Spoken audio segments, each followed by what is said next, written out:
Man, I just turned a short update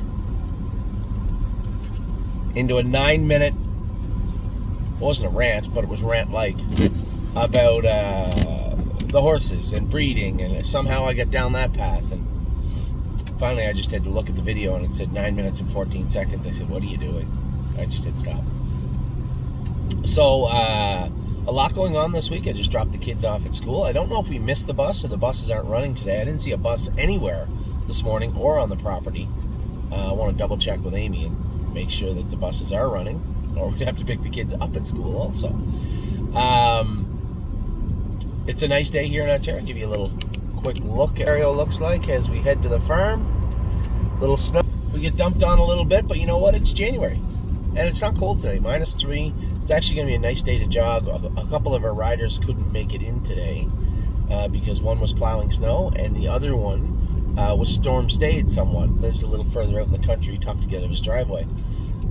So I suspect I'm going to have to jog quite a few horses today, which is fine. It's -3, no wind. It's a beautiful day. We had Kings County make a break last night. I'll talk about him in just a minute. And then Dustin Hanover. I was a little miffed after the race, but you go to a race and race happens. What are you going to do? The only thing I don't want to do is expose Dustin Hanover. I don't want him 3 wide the last 3/8. I don't want him used hard, but he did respond well and raced good and was digging right to the wire, which was impressive to watch. This horse, I believe, has a bright future. Step by step by step. This is a horse that we can turn into a nice horse if we treat him properly. And it's not that Chris didn't treat him properly last night. I know he was trying to get Don McCurgan out of the way and, get the horse in some sort of flow. We ended up 9th at the half instead. So not a great race, but that happens. Listen, I've been guilty of some very poor drives in very recently also. So I'm not going to be one to throw stones while sitting on the porch of my glass house. But the horse raced well. Did what he could, and he raced well. Now Kings County's break, a little untimely, obviously, but I sent Stacy a message after, and it wasn't really a discussion. Kings County's been a war horse for us. It was shocking to me that he was racing so good when we were looking at resting all our other horses, and regardless if this break was just he slipped or Brett had him doubled up or what, it doesn't matter. At the end of the day, the horse probably needs a little bit of a rest, and if we're going to take his 2023 season seriously, then he is going to need a rest at some point. And if we don't do it now, well, the tracks are suspect and the weather is suspect. Well, that's on us. That's on us. So I said to Stacy, listen, we're gonna breed. We're gonna check his semen count today. We're gonna breed our 5 or 6 mares, whatever there is, to him, and Haley's mare to him. And I think somebody asked a great question yesterday. They said, I think I answered it in another video, but maybe I wasn't clear enough. When it comes to breeding, I don't know enough about breeding. I'm surrounded by very smart people that have computer programs and have seen a lot of breeding also in their own right. So it'd be like me taking up blacksmithing. I can put a shoe on. I know enough about it to get a shoe on and off a horse, but I can't shoe horses. And that's kind of the exact same way I am with breeding. I know the breeding. A lot of the mares that you see in Ontario, or some of them in the States even, I've driven or raced against. So I know who they're by. I know what they're out of. I know what their siblings are like. I know about breeding also, but enough to get by. And I don't need to know more. It's such a specific, difficult discipline to understand the breeding bloodlines of a horse. And my take on breeding has always been as such. You're never right or never wrong when it comes to breeding. Because you could breed a horse that somebody says, oh, this horse is very well bred. Maybe the horse got sick, got injured, just got bad drives or somehow got hurt. I mean, there's going to be a million reasons. So, although the breeding is important because it is the starting point of the horse and your interest in the horse, what comes after is a little more important. Making sure the horse stays healthy, sound, trained down well, gets the proper work in. And then the intangibles come after that. Stuff I can't control. How are they going to be on race week? Were they healthy all week? Did they train good? Are they sound? Did they lose a shoe? Did they get a good drive? These are things that no machine can tell you. So there's a lot that goes into racing horses, I guess what I'm saying. But I do want a good head start. So I have reached out to a number of my closest friends about the breeding of the horses. Now, there were a couple that come back. They said, may not be the best sire, and I do want to have the best sire for the horses. State Park, they thought, would fit better with, I forget which sire it was. I mean, the sires I kind of want to breed to are International Money at this point. International Money and our horse, right? So I want to get a semen check today, make sure the swimmers are okay, because the biggest thing I've learned is, one, you don't want a barren mare. Man, oh man, you don't want a barren mare. And secondly, you don't want a mare that can't catch, right? We went through this with Compass Rose DC and Enterprise last year. Didn't catch. I don't want that. I want the horses bred February 15th if we can. Start breeding them very early, as soon as we can. And then I would like to have the mares in foal right away. So to ensure they get in foal, we have to check the semen count, I guess the sperm count of Kings County. Now, a timely stop also, as I said to Stacy, we have all this going on. The tracks are suspect. The weather's suspect. We've had some injuries in our own on both sides of the border. So a time off for a horse that was our best horse. I think him, Locatelli, Patrick DePrana. These horses will all. Now, Locatelli's getting a short rest right now, but Patrick DePrana and Kings County will get a rest. Kings County starts today. Patrick DePrana, who knows? We'll see how it starts soon, but he'll get a short rest also.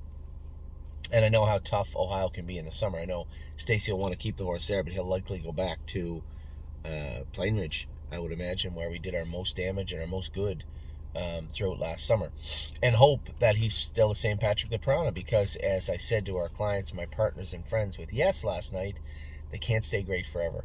And I spoke to Jim King about Yes, and I said we had an offer on Yes, not a substantial offer, but an offer on Yes.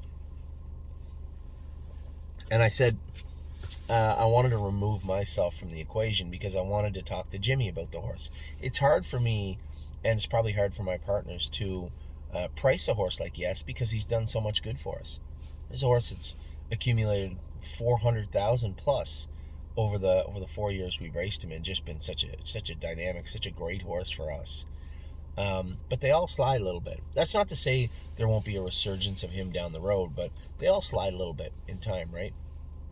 So we always have to be cognizant of that also. And when it comes to Yes, I think he's racing good, but what can he do moving forward, I guess, is the question I have. So I wanted to ask Jim King about that, what his thoughts were, and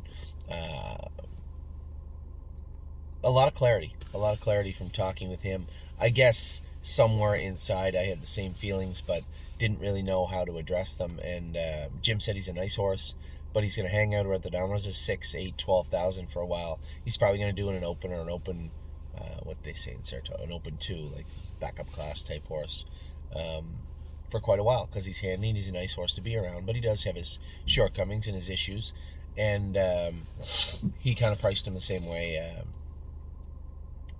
the purchaser did, potential purchaser did. So I'm left dealing with case by case on each horse. This horse is a splink, this horse is a curb. Bigger picture staking for this month coming up. I had sent the list out to a few people. I think I got it right this month. I think we did a pretty good job of avoiding redundancy. What I mean by that is having paid into stakes that overlap one another. Now, what we've done in the past is say, well, if this horse comes back as a top sire stake horse, then we want him eligible to this. But if he doesn't, it'd be nice to be eligible to this also, and there's overlap there. And what happens in some cases is we race in neither. In most cases, we race in neither.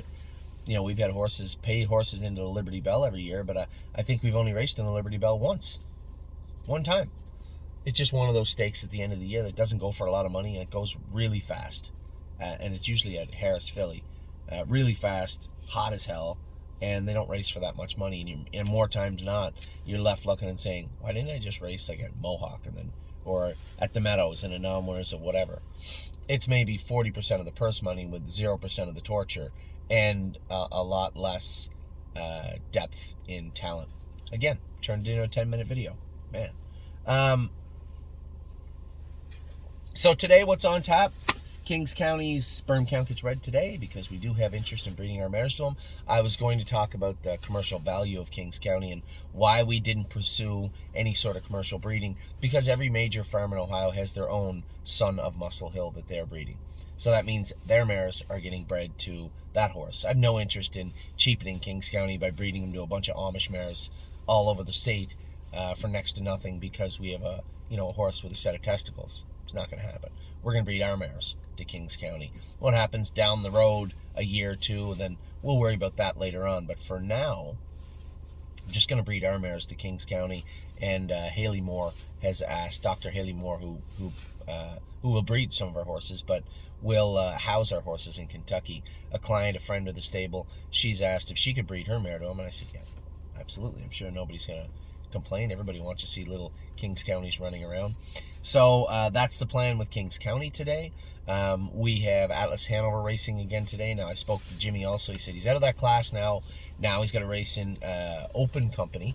He said, but Dover's pretty good about taking care of the horses that are racing here. They must be, because I think he's picked to win or picked for second, going for 10-5 or 11,000 or something in Dover today. And as I said to Jimmy, just let me know when you think he's getting a little tired. He's going to need a rest at some point, same as everybody else, and then we'll bring him back for his 2023 full campaign. And then, of course, at the Meadows today, we have Stonebridge Chakati. And I know we don't have HB Maestro. A couple of people asked me where he is. Still a little sick. He'll race next week. There was no point even entering him if he wasn't 100%. How can you prep him for a race when he's not 100% to start the week? So HB Maestro will race next week. So that means the other horse today was Macho Martini. And Dave Plum won with him his last start. He drove him. So there's no real need for me to be there today. I'm going to get up tomorrow, try and help out a little bit at the barn, then take Amy and the kids and head to Ohio. Have a nice little supper with them, hang out, maybe have some fun. And then Saturday, train all the babies. We are planning on videoing all the babies on Saturday, so that should be a lot of fun also for everybody looking to tune in. I hope you all saw the videos of the horses here in Ontario training. Very, very happy with the way things are going. It's a different year. You can feel the progression in what we've done and what we're trying to do, whether it be on the track now or in the 2-year-old barn. The progression of the stable is palpable. It's very evident. So very happy with that. I think I have to go get fitted for Tux also. James is getting I suspect he'll win the O'Brien Award. I don't even know if anybody's up against him, but he should win it. And one of our caretakers, we forgot to talk about Nellie very much. Her and her mother work for Harry Polton. Nellie is nominated for Caretaker of the Year, which is fantastic. And I think it was unfair, but I'm a little biased. I think Harry should have been up for Horseman of the Year also. But that will come. They can't hide forever. So with that, I'm going to let you guys go. I'm going to go get some jogging done. Track looks in fantastic shape at First Line for the amount of snow. We come back last night. Many of you know Kings County hurt his eye. So every 2 hours he has to have his eye treated.